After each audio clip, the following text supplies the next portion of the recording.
One football family, it's your boy MarkN MUFC fan. Let me get the light on because, like, nobody is known that the boy is live. Your boy is live. I am here. It's MarkN, the Red Devil boss, coming to you. Premier League Roundup is here. It's late, I know, but there's a lot of technical difficulties. And it's game week 12, guys. Premier League season 25-26. Let me tell you, this week is pure madness. Man cheaty, man shitty keeping reminding everybody that they are in the Premier League, they are alive, guys. You know how it goes. Sometimes it's like that. I mean, they smashed and trashed the Scousers 3-0. Good to see. We love that. Arsenal, of course, in the building, guys, and you know what up. They lost their winning streak. 2-2 draw, almost losing to Sunderland. It could have been a really big upset. We were here for it. Thankfully, no bad man watch along there, because that would have been a failure. Although one point, it was interesting, Tottenham really tried to hold United, and United really tried, the manager, of course, trying to hold out on a 1-0, but unsuccessfully going down 2-1 and having to make a miraculous comeback down to 10 men after Sesko going off injured. It's an interesting one, guys, and of course, everyone needs to understand that Man United, yeah, we are not the best team right now, and we need to improve. But of course, the manager needs to make better in-game decisions as well. It's something that has been plaguing us a lot, and this league is very unpredictable right now. It's not the best Premier League season. Everyone can say all sorts of things, but currently, the fact remains this Premier League season has not been the best. It has not been one of the most interesting, and it's certainly left to be seen. I think it should it gives and opens a lot of space for Man United to improve in the season. But let's not stop talking about what I feel and what I think, and let's get into the facts of this weekend. Of course, let's check some of the results. Nottingham Forest with a 3-1 win over Leeds. Interesting performance, not a game, not a result I expected from Nottingham Forest. I thought they would have gone down. But Sean Dyche, guys, as you can see, you know what I mean? Eddie Howe admitting failed to manage a game. You know what I mean? Nottingham Forest 3-1 lead. Sean Dyche says it's a sign of the mentality changing at the club, is what the manager said. And it gets interesting when you think about it. The mentality changing at the club. Well, they were a club that was competing for top four last season. They sacked their manager, Nuno Espirito Santo. They hired Postecoglou, and he took them on a losing streak to start the season off. And of course, they got Sean Dyche in to stabilize the ship. It's an interesting one, guys. You know what I mean? But let's see how it goes. What I can tell you is that hopefully it stays the same with these teams, fluctuating performances, and it will be something we would love to see because it obviously gives room for Man United to make the mistakes that they're making and continue to stay high up the table. You know what I mean? Shout out to that. Crystal Palace is in the building. 0-0 draw with Brighton Hove Albion. A result that, it's expected, but with the recent form of Palace after they dropped Liverpool 3-1, you would expect Palace to come out at home and defeat Brighton. It wasn't to be for Crystal Palace, though. The Brighton side had different thoughts in their mind. Of course, the game was a very tight, contested contest, and I would say that Brighton gave a very good account for themselves. They had quite a few chances, unable to find the back of the net. Crystal Palace doing their best to try themselves to get ahead, but also unable to do so, and they ended in a goalless draw. You know what I mean? Not at all what we want to see in a Premier League Super Sunday, but it happened anyway. Brentford keeps it rolling with a 3-1 drubbing of Newcastle, having coach Eddie Howe talking about he failed to manage the game, admitting that he could have made better choices with his substitution, something my manager Amarim will never do. But at the same time, it is what it is. Brentford roll on. Of course, they have their front three is in sensational form. You would have think or thought after losing Mbumo and other players, they would be struggling. But who would know that the Brazilian striker had other thoughts on his mind coming in the season in a rich vein of form, and it continues each match week. Of course, they have that winger as well who's been doing some dangerous things. and I would say he looks like a battering ram, and he certainly plays very direct. Utwara is a guy, you know what I mean? Of course, Aston Villa with a drubbing of Bournemouth that no one saw coming. I mean, Bournemouth has been in sensational form this season. Not only that, but they've been scoring goals. So to look at this scoreline, Aston Villa 4-0, a team that was struggling to score goals, scoring 4. Yeah, it's shocking stuff. I would say that game was very good for the villains. Everything went in for them. Every single thing, even the lucky chances fell to them. And that's the result, guys. It's not rocket science here. You know what I mean? On that day, if you are performing well, it's going to be your day. And of course, it was Newcastle's. I mean, Aston Villa's. And the villains, I would say that they deserved the win. They performed well. They maintained their performance over both halves. And Bournemouth really rolled over and died in the second half, in my honest opinion. Semenyo ran out of steam somewhere around the 70th minute. It didn't look good, bruv. It did not look good.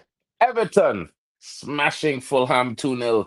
I expected this result, of course. Jack Grealish, since moving to the club, has been a heavy inspiration. And also the likes of Tyler Dibbling coming in and showing some of his quality, as well as, Bebe and these guys. They are certainly not to be underestimated. And I still think there is a story for Everton this season, guys. They may not finish in the top four, but I certainly think they'll be getting themselves some Europe next season if they continue with these performances. West Ham United beating Burnley 3-2. It's a shocking flip of the scoreline, guys. I would have bet on Burnley to beat West Ham United 3-2. But apparently the scoreline shifts. West Ham United showed some grit under Nuno Espirito Santo and came out with a victory, I would say well deserved. You know what I mean? They have not been in the best form. They've been finding it very difficult since having Graham Potter as manager. Chelsea fans could tell you all about this. And of course, he was sacked again from another Premier League club after a few games. Less games than he had at Chelsea, to be honest. Talking about Chelsea, we 3-0 smashing. You know what I mean? Chelsea moves into third place after a solid 3-0 win over bottom place Wolverhampton Wanderers, signaling improved balance. And 2GA coming from Garnacho, goal and assist. Big game from the youngster, leading the Chelsea Blues to a victory today. Not much to talk about, really, because again, Garnacho leaving Man United is not a good thing. And of course, winning for Chelsea. No one wants to see these guys win, bruh. You know what I mean? They're going to talk about they above us for the rest of the international break. It's going to be disappointing. But what can I say, guys? Stress and frustrations. I guess this is one of those things that we are going to have to be dealing with this season, just like the Arsenal fans. Their winning streak was ended with a draw against Sunderland, guys, 2-2. And of course, no one saw that coming. I thought, maybe Sunderland would have won that game. And I'm being honest. You know what I mean? It's one of those things. And I just feel like it can be interesting to see what happens. But guess what, guys? Arsenal winning the league. Some people might be here for it. I'm not one of those guys. I hope that they lose a lot and a lot and a lot and a lot. But Sunderland had a good performance. Arsenal, of course, they took the lead and Sunderland came back and equalized. But they spent a whole 55 minutes searching for an equalizer themselves after Sunderland took an early lead. It was an interesting encounter. I would have said that, judging by that performance, it did shake Arsenal up a little bit. It may call for some concerns because, of course, the strongest defense in the league suddenly seeming shaky against a team that just recently got promoted. Yeah, it's it's interesting. But this is the Premier League. It shows the quality of teams from top to bottom. And even though a team is in 10th or in 15th, they're still a top team at the end of the day because the Premier League is the top league. On to the big show, and it's You know, when we talk about it, guys, we have to spend a little time. That statement win by Manchester City beating Liverpool 3-0, boosting their title hopes and putting pressure at the top was something that certainly sent shockwaves through the Premier League because, I mean, Liverpool fans would have been saying they were chasing a quad this season. They're defending the league title, back-to-back trophies, 21 incoming. Now they're talking about they're in a top four race. Guys like Don Hussam and these guys, they're no longer as confident as they was during the transfer window. They're looking at the jaws of maybe a top four finish. I mean, to take that with anything but a pong of salt would be unkind, guys. You know what I mean? To be honest, when I say that, it's because I think it's just an exaggeration from these guys. Of course, I would say it's more like overreaction than actual reaction because I guess what? They spent 400 million this summer.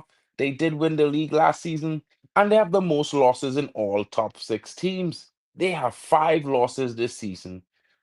No, scratch that. They have 6 losses this season in the Premier League out of 11 games. Yeah, it's an interesting time for them, guys. It's an interesting time. But what I would say to you guys is that while it's an interesting time for Liverpool, Man United certainly needs to capitalize. We should have had 3 points against Spurs, but I don't know, guys. The bulk of substitutions in a bad moment, I think, was heavily responsible for this 2-2 draw. We were leading this game for 78 minutes by 1-0. And unfortunately, yeah, we capitulated for some moments. A lot of defensive substitutions.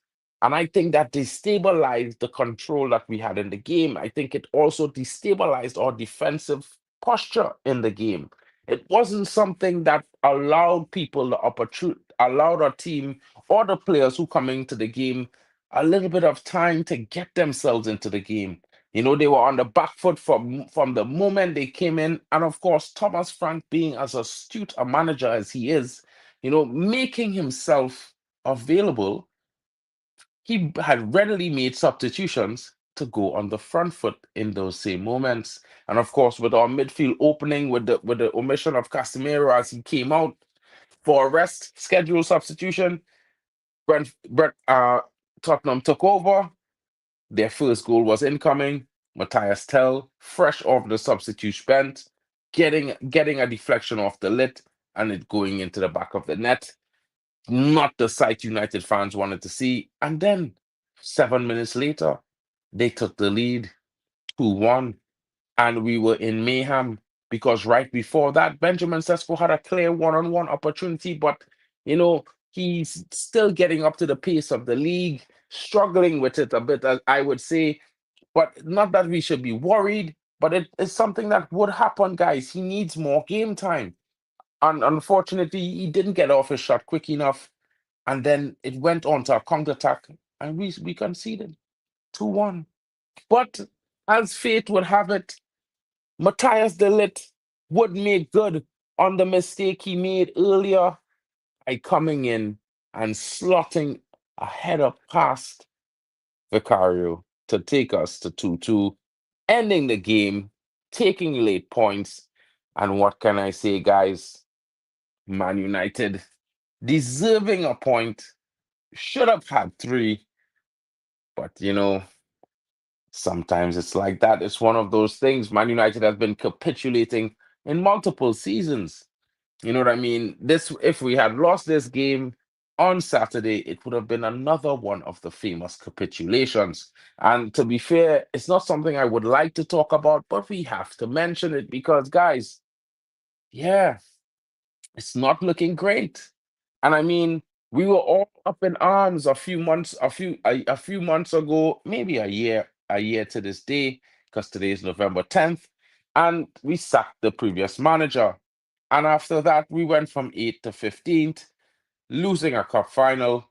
And of course, we lose some games that we damn near should be winning. It's one of those things, but at the same time, guys, I would have to say this journey. has been a reset, a start from over and over, and hopefully this time we might actually get to the midway point, because realistically the cycle of death, it continues. And of course, we don't have the patience because we are Man United and we must win. And I would say to everyone watching, I love my club. I know you love your club too. And we all want to win. But at some point, we're going to have patience and it's going to get ugly. So when Amram said the storm is coming, yeah, maybe the storm is here. But maybe we can scrape some results and win ugly. Because in my honest opinion, you can't always win beautifully. That's not realistic. And Amarim seems to be very unrealistic a guy sometimes because, you know, you try to win in the most perfect ways. You don't plan for the unfortunate circumstances. And that is something that he needs to learn. You might think I'm very critical of the manager, but at the end of the day, this is Manchester United, guys. And no one is bigger than the club. I hope you guys have a great evening. This has been my presentation to you. It's been a short roundup stream, guys. Don't be mad at your boy. My guests were unable to make it tonight. Of course, I also had some internet trouble. So I apologize, but we'll be back tomorrow with a new stream. And also, it's an international break, guys. Trinidad Soca Warriors play Jamaica. So tune in. There's going to be lots of content coming to you this week, quick and fast. And of course, let me know your thoughts in the comments. Don't forget to comment on what your thoughts of the game week, whether you're a Spurs fan, Newcastle supporter, Arsenal man, or you're a Liverpool scouser. Get in the chat. Let me know what your thoughts are. And of course, shout out to each and every one of you. I hope you have a great night. It's been your boy, MarkN MUFCFAN. And you know what to do. Smash the likes and subscribe. The road to 2K is here. Let's get there together. I'll catch you guys later.